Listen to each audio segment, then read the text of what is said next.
Assalamualaikum warahmatullahi wabarakatuh. Perkenalkan, nama saya Nurul Atika dengan NPM 210664914. Di sini saya mahasiswa perpajakan ingin membuat video tutorial mengenai penginputan atau pembuatan SPT PH 21. Pertama-tama yang harus dilakukan adalah kalian harus membuat folder di data D dengan nama atau format terserah kalian. Di sini saya memakai nama Nurul Atika underscore video SPT PPH 21. Nah, di dalamnya ini kalian harus menginput dua file ini. Yang pertama yaitu ada DB kosong, dan yang satu lagi ada CSV format yang ada di di folder DJP di sini. Yang DB di sini, DB kosong, yang saya memakai yang 1200 KB, dan selanjutnya ada di dokumentasi CSV format dan contoh CSV, dan dipilih yang 1721 BP A1. Nah, setelah itu kita bisa membuka SPT, ISPT di ini. Nah, setelah ini kita pilih ganti folder ke file yang sudah tadi kita buat. Ini, Nurul Atika video SPT PPH 21. Nah, jadi database-nya sudah terganti dengan yang kita masukkan tadi. Selanjutnya kita pilih DB, dan passwordnya 123.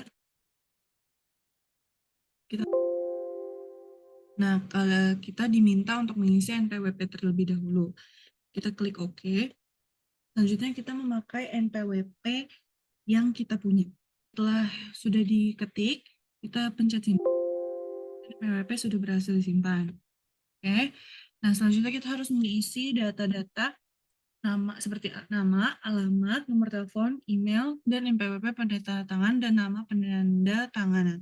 Pokoknya yang ada bintang merah itu harus diisi. Yang tidak ada bintang merah berarti tidak wajib diisi. Nah, setelah kita membuka file CSV yang tadi, yang 1721_bp_a1, ini kan di dalam ini masih berbentuk file CSV. Nah, setelahnya kita harus save as dulu, kemudian di browse dan masukkan ke file yang tadi, yang sudah kita save di file D, dan save type-nya as Excel workbook. Habis itu save. Kenapa kita harus membuat ke Excel? Karena kita jika ada kesalahan, kita bisa menggantinya di file yang Excel, dan lebih memudahkan kita untuk bisa mengedit-ngedit data yang salah. Setelah dari sini, kita akan beranjak ke kasus PPH 21 masa Desember. Jadi pertama-tama di sini saya ada data di mana yang sudah saya pernah kerjakan. Di sini ada sheet data pemberi kerja, master data, dan pada file awalnya ini hanya ada di nomor 1 ini. Contohnya seperti ini. Dia banyak ratusan puluhan karyawan yang akan kita hitung. Jadi yang pertama-tama yang harus kita lakukan adalah ini, awalnya ini ada ID dan employee name di bawah sini. Jadi kita harus mengedit ini agar ID dan employee name-nya terpisah. Jadi kita add new row atau new table. Habis itu kita pencet ini di sini sama dengan namanya tadi Any. Habis itu kita enter. Nah, hasilnya nanti akan ininya di sini dan nomornya di sini. Nomornya di sini. Dan setelah itu kita tinggal pencet 2 kali dan akhirnya semuanya ke bawah. Setelah itu kita beranjak ke month. Jadi di sini ada 12 sheet yang berbeda dikarenakan itu dihitung dari bulan Januari sampai bulan Desember. Yang pertama-tama yang harus setelah kita sudah memisahkan ID dan employee name-nya, kita harus menambahkan satu tabel untuk menandai kalau sheet ini merupakan bulan Januari atau bulan 1. Setelah itu, kita akan mengerjakan selebihnya sampai ke bulan 12. Nah, sampai di sini caranya sama seperti tadi. Setelah itu, setelah month, kita ke basic salary, di mana ini kita pencet di angka 6-nya, setelah itu kita ke data dan kita pencet filter. Kenapa? Karena kita awalnya kita akan menghilangkan data-data yang blank. Jadi pertama-tama kita ini select all dan kita pencet yang blank. Oke. Nah, sekarang di sini ada Pak Tony. Pak Tony ini tetap awalnya memang harusnya kita hilangkan, cuman kemarin tidak jadi dihilangkan. Setelah itu kita select all, kemudian oke kembali, dan yang blank-nya akhirnya hilang. Setelah itu sampai ke sheet 12, itu masih sama, caranya masih seperti itu. Ya, setelah sampai ke bulan 12 atau sheet 12, kita masuk ke mapping.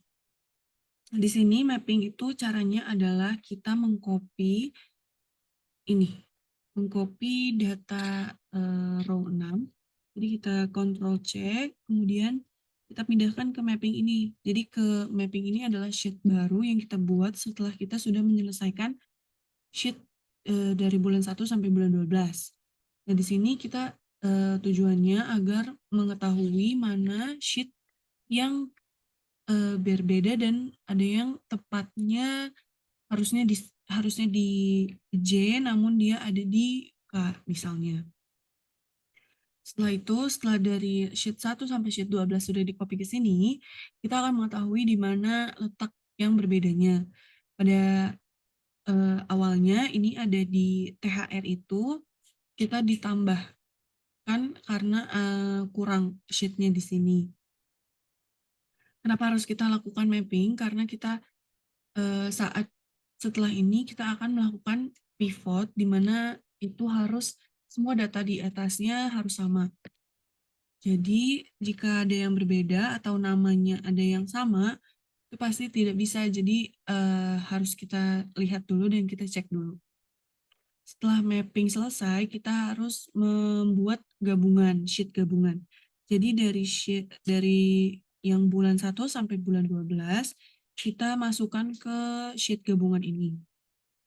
Jadi ini udah sampai sheet 12, jadi setelah itu kita baru melakukan pivot. Nah, sebelum kita melakukan pivot, ini kita harus pencet ujung sini dan Ctrl C, habis itu kita Ctrl paste dan paste-nya value agar semuanya bisa di-copy dan pivotnya bisa terdeteksi dengan baik. Cara di pivotnya adalah kita pencet insert, kemudian pivot table, dan kita pilihnya new worksheet. Terus habis itu oke. Nah, nanti dia akan ini sendiri. Kalau misalnya sudah benar, pasti dia akan ini apa sih namanya? Ada titik-titik hijaunya gitu. Nih, kalau kita lihat nih, dia akan ada titik-titik hijau sampai ke bawah sana. Nah, habis itu nanti dia pokoknya di sini udah otomatis kalau misalnya sheet kita benar di sini. Seperti itu. Setelah itu, semisal sudah ada, ini kita mulai pertama-tama adalah pemindahan employee name ke row. Setelah itu, kalau misalnya kita untuk mengecek berapa lama sih dia bekerja, sudah berapa lama, sudah berapa bulan dia bekerja di perusahaan ini, kita employee name kita taruh di row, kemudian month kita taruh di value. Nah, sum ini kan ini harusnya kita ganti ke count. ini, habis itu kita ganti ke count. Oke. Nah, terus habis itu kita month juga kita pindahkan ke column. Nah, jadinya seperti ini. Kita ketahuan kan, Adi Pradana bekerja dari bulan 1 sampai bulan 12, Agung Budinyo bekerja dari bulan 1 sampai bulan 8, dan seterusnya. Jadi terlihat siapa-siapa saja yang mulai bekerja di bulan apa dan sampai bulan apa. Setelah kita melakukan perhitungan berapa lama kerja, kita akan melakukan perhitungan jumlah 1 sampai 20. Ini kita untuk mengisi CSV nanti. Nah, di pivot ini kita bisa seperti ini jadinya.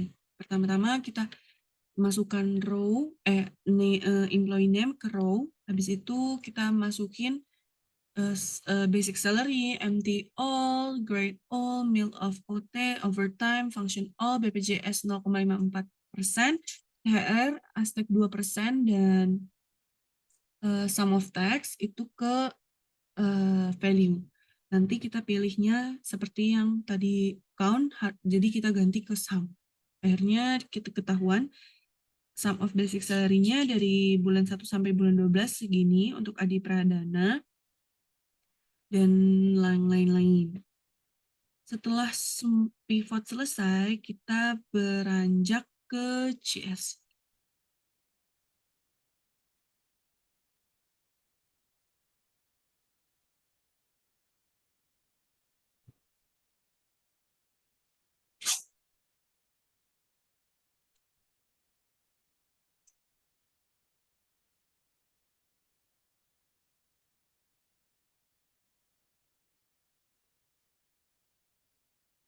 Nah, di sini saya sudah menampilkan data CSV yang saya punya.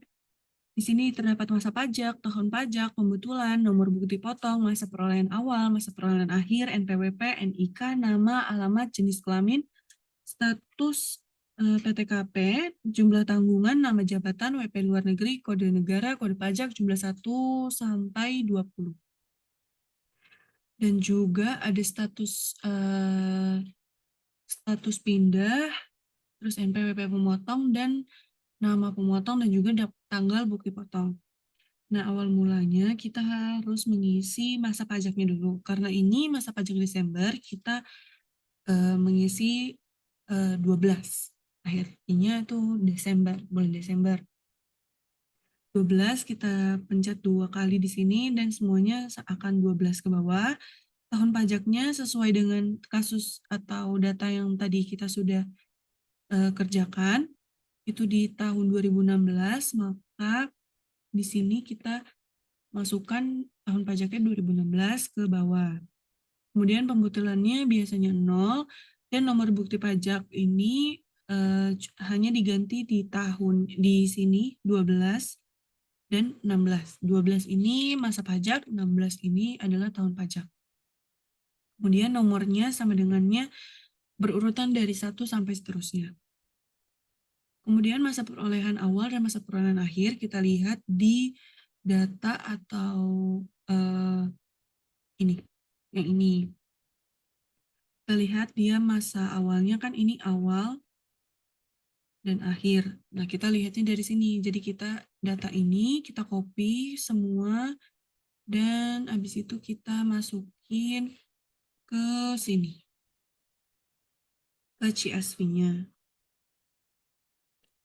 Nah, ke sini nanti kita copy, nanti kita paste.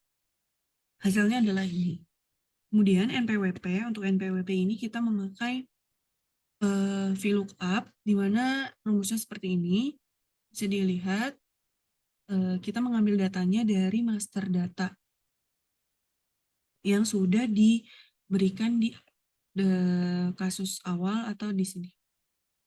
Nah, di sini kan sudah terlihat nama-namanya, NPWP, jenis kelamin, status, tanggungan, alamat, dan jabatan. Di sini kita hanya tinggal sama dengan VLOOKUP, kemudian ini kita blok. Di situ untuk NPWP ada di kolom 2, dan kita akhirnya di CSV ini kita ditulis ini. Nah, 2 kan di sini. Jadi 2 titik koma 0. Dengan di enter, udah deh jadinya segitu. Terus habis itu NIK kalau misalnya memang ada kita masukkan, kalau misalnya memang tidak ada ya sudah. Dan ini nama-namanya yang sudah kita copy dari data-data di sheet di file Excel sebelumnya. Kita copy semua data-data di sini, kemudian alamat, jenis kelamin, status PTKP, dan juga nama jabatan, dan juga jumlah tanggungan itu semuanya menggunakan VLOOKUP juga sama seperti NPWP tadi. Lanjut, untuk WP luar negeri ini kalau misalnya WP wajib pajaknya bukan dari luar negeri, maka ditulisnya adalah N, kode negaranya dikosongin aja, dan untuk kode pajak itu disamakan semua, yaitu 21 strip 100 strip 01. Nah, kita beralih ke jumlah. Untuk jumlah 1, kita memakai VLOOKUP. VLOOKUP juga ini yang ini.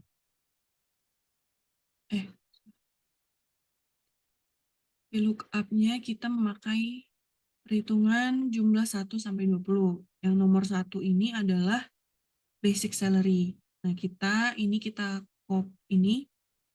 copy semua, kita blok.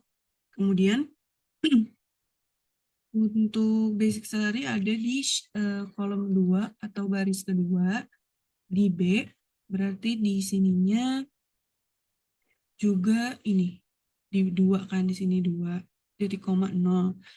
Dan nanti hasilnya keluar semua dan kita pencet 2 kali di sini. Kemudian untuk jumlah 2-nya 0, pokoknya jumlah 2, jumlah 4, dan jumlah 6 itu 0. Dan juga jumlah 13, jumlah 16, jumlah 18. Setelah itu kita memasukkan jumlah 3, ini sama dengan VLOOKUP juga. Dia pakai yang nomor 8, pokoknya dari jumlah 1, jumlah 5, jumlah 7, jumlah 8. Oh, jumlah 8, kecuali jumlah 8, ini jumlah 8, jumlah 9, sama jumlah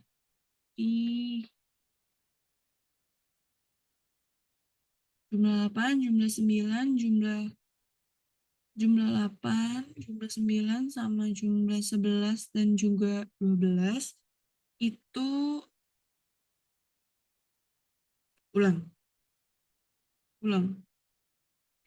Jumlah 1, jumlah 3, jumlah 5, jumlah 7, dan juga jumlah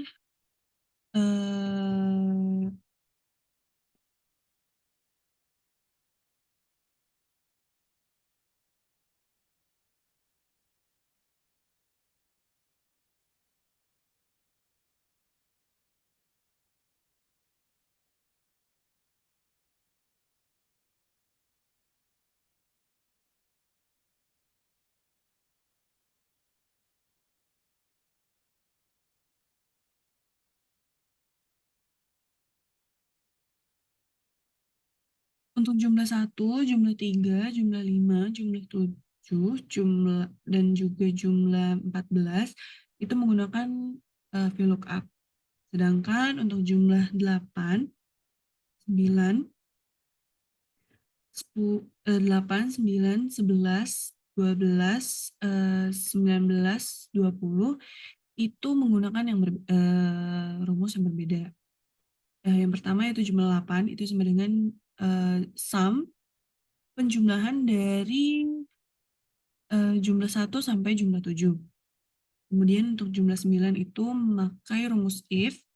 Dia karena ini kita harus menghitung dengan if dengan rumus Y2 dikali 5% lebih besar sama dengan dalam kurung 500.000 dikali dalam kurung F2. Ini F2 itu sama dengan F2 itu masa perolehan akhir dikurang masa perolehan awal ditambah 1, terus 500.000 dikali masa perolehan akhir dikurang masa peran awal ditambah 1, titik koma Y2 itu sama dengan jumlah 8 dikali 5% dan hasilnya adalah jumlah 9. Untuk jumlah 11 itu sama dengan sum dari Z sampai ke A2, ke AA. Berarti jumlah 11 itu sama dengan penjumlahan dari jumlah 9 dan jumlah 10. Untuk jumlah 12 itu adalah Y, jumlah 8 dikurang dengan jumlah 11. Nah, jumlah 13 ini memang kosong. Jumlah 14 itu sama dengan jumlah 12 ditambah dengan jumlah 13. Hasilnya sama dengan jumlah 14. Untuk jumlah 15 itu memakai VLOOKUP seperti yang sudah saya sebutkan sebelumnya. Jumlah 16 itu memakai rumus if kembali, di mana if dalam kurung jumlah 14 dikurang jumlah 15 lebih kecil daripada 0, titik koma, 0, titik koma, round down, dalam kurung jumlah 14 dikurang jumlah 15, titik koma, min 3. Itu artinya adalah kita menghilangkan koma atau koma di belakang dari misalnya 500.675 perak. Nah, 75 peraknya itu kita hilangkan dan kita bulatkan. Maksudnya dibulatkan. Karena kita memakai rumus round down. Setelah itu jumlah 17, jumlah 18, jumlah 19, jumlah 20 kita bisa melihatnya di SPT. Setelah itu kita harus mengisi NPWP penerima dan juga NPWP pemotong dan juga nama pemotong. Di sini nama pemotongnya adalah Dorce Meranti. Kita copy dulu sini, Ctrl V, depan. Nah, habis itu tanggal bukti potong sesuai dengan data yang berada di sini. Perhitungan bukti potongnya, tanggal bukti potongnya di sini ya. Wah, ini Januari. Terus dah.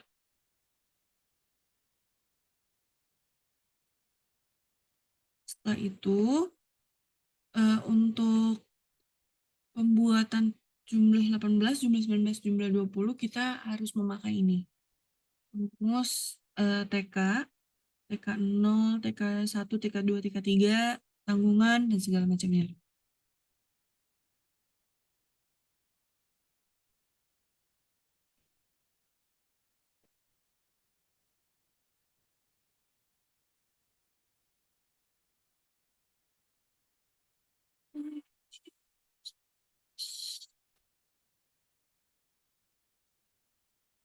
Setelah semua sudah terisi dengan lengkap, setelah itu kita harus save file Excel ini menjadi file berbentuk CSV. Ini kan Excel workbook. Nah, kita harus simpan ke ini, CSV, delimited. Habis itu kita save. Yes. Habis itu harus kita tutup karena dia tidak akan bisa untuk masuk ke SPT-nya jika kita belum menutup filenya. Setelah itu kita harus membuka file atau bukan file, namun SPT-nya.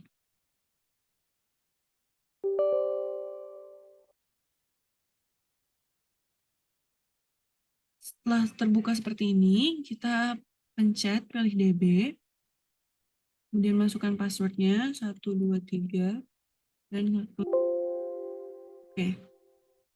Karena sebelumnya kita sudah mengisi profil, jadinya kita tidak perlu mengisi profil kembali. Setelah itu kita pilih SPT, terus buat SPT baru, dan kita pilih masa Desember. Kita pilih tahunnya 2016, jangan lupa Desember. Oke, buat SPT. Oke, setelah itu kita pilih CSV, impor, kemudian bukti potong, kemudian A1. Nah, kita kita pencet buka file. Habis itu kita pilih file import yang tadi sudah kita filenya sudah dalam bentuk CSV. Kemudian kita open. Setelah itu kita import. Oke, impor 57 orang berhasil. Setelah itu, setelah kita berhasil mengimpor, kita pilih isi SPT. Setelah itu kita membuat SPT induk. Kita mengisi di lampiran untuk formulir ini nomor 7 kita checklist dan kita pilih dan kita ketik satu lembar, kemudian pernyataan dan tanda tangan memotong. Tempatnya tanggalnya itu 2016 Desember, berarti tanggal 10. Kalau misalnya untuk ini tempatnya di Bandung.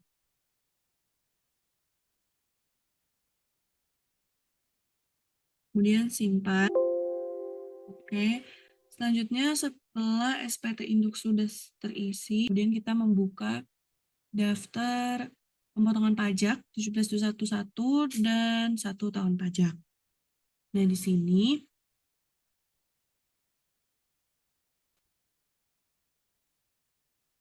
setelah itu kita akan melihat ini. Namun kan tadi data yang kita masukkan atau kita impor adalah 57 orang, sedangkan yang masuk ke sini adalah hanya 21 orang.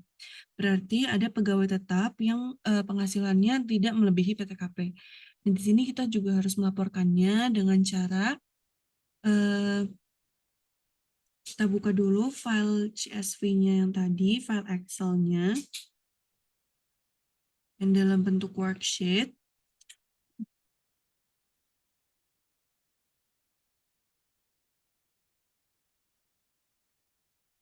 Kemudian kita pencet di jumlah 20, kemudian kita pencet data dan kita filter. Kemudian kita pencet yang select all-nya, kemudian kita hanya pencet yang 0. Nah, setelah itu, karena sudah seperti ini, habis itu kita kembali ke jumlah 8 untuk mengetahui berapa bruto yang tidak melebihi PTKP.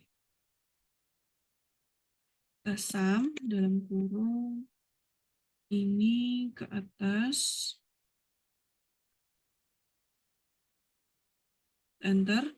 Nah, hasilnya adalah seperti ini. Kemudian gini kita copy, kita masukkan ke jumlah pensiunan ini. Jumlah pegawainya berarti 57 dikurang 21, hasilnya 36.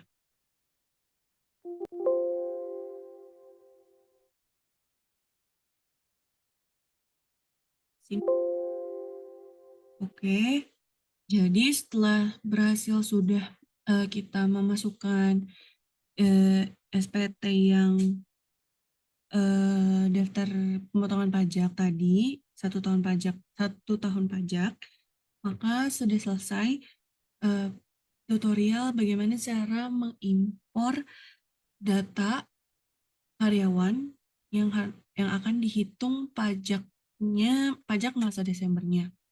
Sekian dari saya, kurang lebihnya mohon maaf. Wassalamualaikum warahmatullahi wabarakatuh.